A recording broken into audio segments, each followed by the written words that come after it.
Hello students, कैसे हो आप सभी। उम्मीद करता हूँ आप सभी अच्छे होंगे।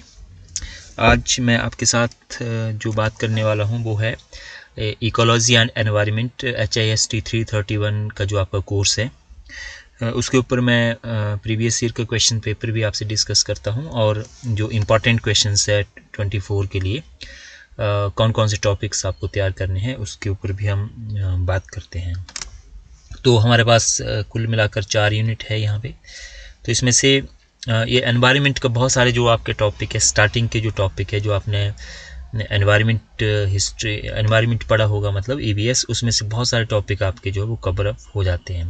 तो इसमें से पहला जो टॉपिक है studying ecology and environment and introduction, source of study. Source क्या है हमारे पास जो एनवायरनमेंट हिस्ट्री को स्टडी करने के लिए, जो इसका लिटरेचर है उसके बारे में यहाँ पे पूछा गया है। तो मतलब इकोलॉजी और एनवायरनमेंट है क्या, इसके बारे में जो एक इंट्रोडक्शन है। तो ये जो फर्स्ट ईयर का जो EVS का टॉपिक है उससे आपका जो है वो इंट्रोडक्शंस पूरी यहाँ पे तैयार हो जाएगी। सोर्सेज आपकी बुक में दिए होंगे, वहाँ से आप देख सकते हैं। और यहाँ पे ये पूछा गया कि नेचर ह्यूमन इंटरफेस किस तरह से हुआ इंडियन लैंडस्केप पे, कि क्योंकि आपको पता है कि मैन जो है वो अर्लियर शुरू से ही जो है वो नेचर के साथ एसोसिएट रहा है। उसकी जो इंटरेक्शन हुई है वो नेचर के साथ हुई है। कैसे कैसे जो है वो प्री हिस्ट्री से लेकर प्रोटो हिस्ट्री और हिस्टोरिकल फेज़ में जो है अलग अलग फेज़ में किस तरह से हम देखते कि पाषाण काल, नवपाषाण काल और जो मध्य पाषाण काल था उसमें उसने किस तरह से हंटिंग की और किस तरह से वो जो है वो फॉरेस्ट के बीच में अंदर रहता था, है ना। तो इसमें यही आएगा कि नेचर और ह्यूमन इंटरफेस क्या है। तो पहला टॉपिक आप जो है वो अच्छे से इसको कर लीजिए। फिर दूसरा टॉपिक जो ये मतलब जो फर्स्ट जो आपका दूसरा और तीसरा टॉपिक है ये पाषाण काल और नवपाषाण काल के जो हमारे टॉपिक्स है उसी में से आएगा। एनवायरनमेंट एंड अर्लियर सोसाइटी, जो आरंभिक सोसाइटी थी, तो आरंभिक सोसाइटी क्या थी, पाषाण काल था, नवपाषाण काल था, सॉरी मध्य पाषाण काल था और नवपाषाण काल था। उसमें हम देखेंगे कि हंटर गैदरिंग सोसाइटी किस तरह से हुई। फिर पेस्टरलिज्म जो है, पशुचारण जो सभ्यता थी वो किस तरह से फिर उसने जो पशुओं को चराना शुरू कर दिया, है ना। नोमैडिक जो सोसाइटी थी और उसने जो है वो एक सेटल्ड कम्युनिटी के रूप में किस तरह से रहना शुरू कर दिया। तो पहले कहते नोमैड था, अपने जो है वो शिकार की तलाश में वो इधर उधर रहता था और धीरे धीरे फिर उसने खेतीबाड़ी करना शुरू किया और एक जगह पे सेटल होना शुरू कर दिया। तो इसको कहते हैं सेटल्ड कम्युनिटी का विकास जो है वो किस तरह से हुआ। धीरे धीरे जब उसकी माइंड विकसित होना शुरू हुआ, उसकी एक्टिविटी बढ़ने लगी। और एग्रीकल्चर एंड एनवायरनमेंट, एग्रीकल्चर की शुरुआत होती है।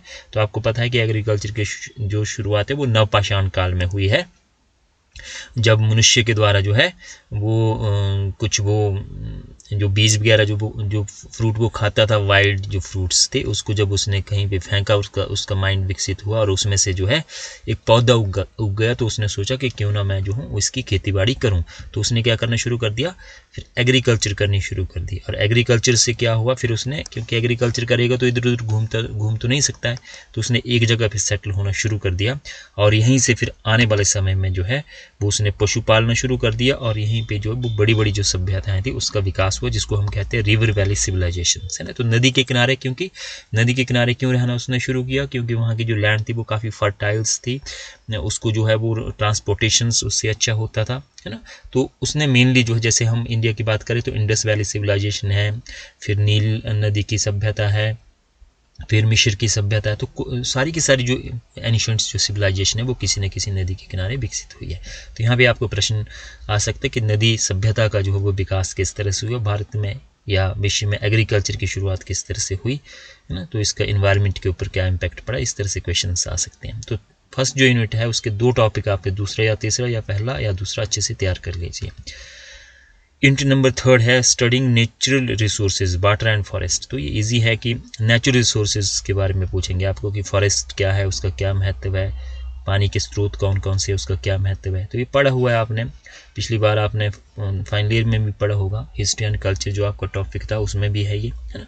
तो ये ईजी है, इसको आप कर सकते हैं। और man nature relationship, reflections end of classification traditions, है ना। और मैन और इसका जो है कल्चर का किस तरह से रिलेशनशिप जो है वो बना है ना। तो इसको आप पहले और दूसरे को कर लीजिए यहाँ पे। फिर हम आ जाते हैं तीसरे पे। अब कॉलोनियल पीरियड शुरू होता है, colonisations and industrialisation, environmental discourse and substantial development. जब कॉलोनियल पीरियड उपनिवेशवाद की इंडिया में शुरुआत हुई और जब इंडस्ट्री डेवलपमेंट शुरू हुई यूरोप में, तो यहाँ के जो नेचुरल रिसोर्सेज थे उसके ऊपर क्या प्रभाव पड़ा। जैसे इंडिया में रेलवे शुरू की गई तो उसके लिए स्लीपर चाहिए होते थे, या जो बिल्डिंग कंस्ट्रक्शन का काम शुरू हुआ या इंफ्रास्ट्रक्चर बनना शुरू हुआ, तो वहाँ से जो है हमारा जो फॉरेस्ट थी उसकी कमर्शलाइजेशन की गई और उसका जो है वो यूज़ किया जाने लगा अपने कॉलोनियल पर्पज़ के लिए। तो इसको आप कर सकते कि कॉलोनियल्स पीरियड का क्या इम्पैक्ट पड़ा हमारे नेचुरल रिसोर्सेज पे, और कॉलोनियल एनवायरमेंटल एजेंडा क्या था एंड पोस्ट कॉलोनियल सिचुएशंस क्या थी, जो उनका एनवायरमेंटल एजेंडा था। जैसे फिर आने वाले समय में जब फॉरेस्ट का यूज़ किया जाने लगा अनसाइंटिफिक तरीके से, तो जब यूरोपियंस आए तो उन्होंने क्या किया, इसको साइंटिफिक तरीके से जो भी यूज़ करना शुरू कर दिया, और इसके लिए अलग अलग जो फॉरेस्ट एक्ट थे या फॉरेस्ट पॉलिसीज़ थी वो यहाँ पे बननी शुरू हुई। जैसे 1878 का फॉरेस्ट एक्ट था, और उसके बाद पोस्ट कॉलोनियल पीरियड में जब हमारा इंडिया इंडिपेंडेंट हो गया तो उसके बाद पॉलिसीज़ में जो वो क्या क्या चेंजेस हुए। तो ये दो आप कर सकते हैं, है ना, पहला और दूसरा। तीसरे में बार्टर पॉलिसीज़ के बारे में पूछा गया है कॉलोनियल पीरियड की, colonial forest policies and barter policies in the colonial and contemporary India, है ना। तो पहला और 9th भी आप कर सकते हैं, और पहला और 7वां और 7th और 8th भी कर सकते हैं, आपकी मर्जी है जो तुम्हें अच्छा लगे इसमें। और unit number 4 development and environment concerns debate, development के साथ एनवायरनमेंट को हम किस तरह से बचा सकते हैं, है ना, विकास के साथ विकास के एनवायरनमेंट के ऊपर जो वो क्या प्रभाव पड़े हैं। जैसे आज की डेट में 4 लेन्स बन रहे हैं, कोई क्या हो रहा है, कोई डैम कंस्ट्रक्शन हो रही है, तो उसके एनवायरनमेंट के ऊपर क्या फ़र्क पड़ा है, और इसके लिए डिबेट का विषय है आज की डेट में।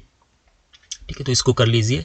फिर हमारा जो है वो लास्ट में से तुम्हें शॉर्ट क्वेश्चंस आ सकते हैं, जैसे चिपको मूवमेंट है, नर्मदा बचाओ आंदोलन है ना, न्यू चिपको मूवमेंट है इन हिमाचल प्रदेश। तो ये मॉडर्न इन्वायरमेंटल मूवमेंट कौन कौन से है, लास्ट जो है वो मूवमेंट्स के बारे में ही पूछा गया है इन्वायरमेंट के। 11th है गांधीयन पर्सपेक्टिव क्या था डेवलपमेंट का, गांधी जी क्या सोचते थे डेवलपमेंट के ऊपर और इन्वायरमेंट को बचाने के लिए क्या उन्होंने उपाय बताए। तो 10th और 12 आप यहाँ से कर लीजिए, और शॉर्ट क्वेश्चंस आपके यहीं से बीच में से बन जाएंगे। हम आगे क्वेश्चंस में देखते हैं कि किस तरह से आपके आ सकते हैं ये। तो यहाँ पे आप देख रहे हो कि how the settle community different from the pastel community, बसे हुए समुदाय और देहाती समुदाय से किस प्रकार भिन्न थे, है ना। तो पहले तो तुम्हें पता होना चाहिए कि सेटल कम्युनिटी क्या है और पेस्टल कम्युनिटी क्या है। जैसे मैंने बताया कि पेस्टल जो थे, जो नोमैड थे, वो घूमते रहते थे। जैसे शुरू में मनुष्य क्या करता था, शिकार के लिए घूमते रहता था, खाने पीने की चीज़ों के लिए भटकता रहता था। फिर उसने सेटल होना शुरू कर दिया तो उसकी लाइफ में क्या क्या चेंजेज आए, है ना। तो तुम उसमें देख सकते हो कि किस तरह से उसने एक जगह पे रहना शुरू किया, है ना, उसने अपना घर बना लिया, उसकी जो है वो धीरे धीरे जो सोसाइटी डेवलप होनी शुरू हुई। तो काफ़ी सारा ड्रास्टिक चेंज जो वो इसमें हुआ। उसने जो है वो घड़े का निर्माण शुरू कर दिया, पॉटरी, उसने जो है वो कपड़ा बुनना शुरू कर दिया, उसने जो पहिए का आविष्कार कर लिया, और उसकी जो सामाजिक और आर्थिक और धार्मिक की जो गतिविधियाँ थी वो बननी शुरू हुई। लेकिन पहले जो जब देहाती था वो, तो ऐसा कुछ भी नहीं था, है ना। तो इसमें बता सकते हो। फिर पहले ही यूनिट में से पूछा गया write and essay on the river valley civilisation, जो मैंने तुम्हें बताया टॉपिक ये वाला जो है यहाँ पे, है ना, ये लास्ट वाला जो फर्स्ट यूनिट का 3rd जो टॉपिक है ना, रिवर वैली से सिविलाइजेशन का किस तरह से विकास हुआ। तो पर्टिकुलर आ सकता है तो मैं इंडस वैली के बारे में पूछ सकते हैं या नील नदी के बारे में पूछ सकते हैं। तो उस तरह से आपने तैयार कर लेना। तो टॉपिक किसी तरह का भी आए तो आपने जो है वो अपने अनुसार उसको मॉडिफाई करके जो पूछा गया है मेनली क्वेश्चन जो, उसके हिसाब से आपने उसको इधर उधर करना है टॉपिक को, है ना। फिर है क्वेश्चन नंबर सेक्शन बी। तो शास्त्रीय परंपराओं के प्रकाश में मानव प्रकृति संबंध पर एक निबंध लिखिए। Right an essay on man nature relationship in the light of classical tradition, है ना। मैन और नेचर का क्या रिलेशनशिप रहा है ना। तो जैसे मैंने एक्सप्लेन किया कि किस तरह से मैन जो है वो नेचर के साथ एसोसिएट रहा है। तो शास्त्रीय परंपराओं के प्रकाश में मानव प्रकृति संबंध पर एक निबंध लिखिए। यहाँ पे पूछा गया संरक्षण पर भारतीय दृष्टिकोण का आलोचनात्मक विश्लेषण कीजिए। Critical analysis the Indian perspective on the conservation, conservation के बारे में पूछा गया है। ये वाला जो है जो यूनिट नंबर 2 का 6th topic, understanding the conservations Indian perspective and practices, है ना। कंजर्वेशन क्या होता है, संरक्षण होता है, जैसे वनों को संरक्षित करना, वाइल्ड लाइफ को संरक्षित करना, उसके बारे में जो है यहाँ पे पूछा गया है। तो इसको भी आप तैयार कर सकते हो, इजी है ये।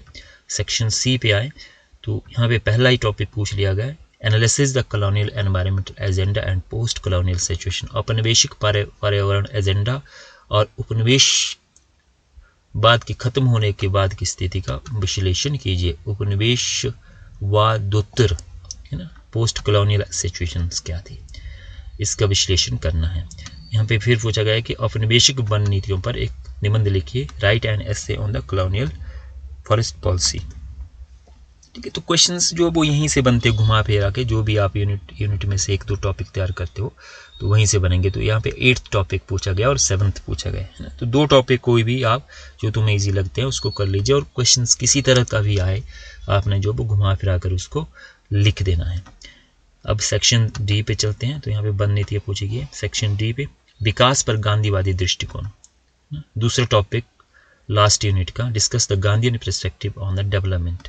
इस बार हो सकता है तुम्हें जो है वो पहला ये डेवलपमेंट एंड एनवायरनमेंट कंसर्न्स, इसके ऊपर डिबेट पूछा गया कि विकास के साथ साथ जो एनवायरनमेंट को किस तरह से हमें बचाना है।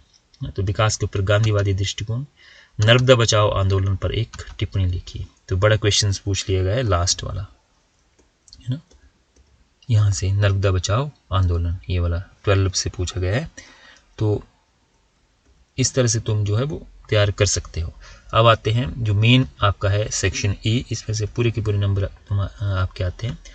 पारिस्थितिक शब्द की व्याख्या कीजिए, एक्सप्लेन द इकोलॉजी, प्रकृति मानव इंटरफेस पर एक टिप्पणी लिखिए, शिकार संग्रहण हंटर गैदरिंग सोसाइटी पर एक टिप्पणी लिखिए। बीच में से प्रश्न बन रहे हैं, वन संसाधनों पर एक टिप्पणी लिखिए, कौन कौन से रिसोर्सेज है। उपनिवेशवाद शब्द की व्याख्या कीजिए।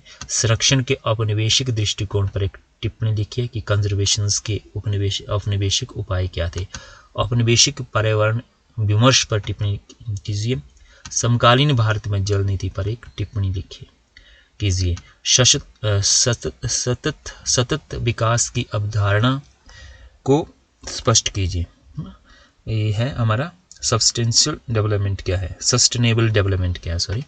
चिपको आंदोलन पर एक टिप्पणी लिखिए ना। तो इस तरह से जो है इसको 6 इसमें से करने होते हैं। तो इसको आप पूरा का पूरा करेंगे, आपने लिखाना इनको सबको, आपके इसमें जो वो पूरे के पूरे नंबर आते हैं। तो आई होप इससे आपको हेल्प मिलेगी। कोई आपके क्वेश्चंस हो तो आप मुझे पूछ सकते हैं। Thank you so much.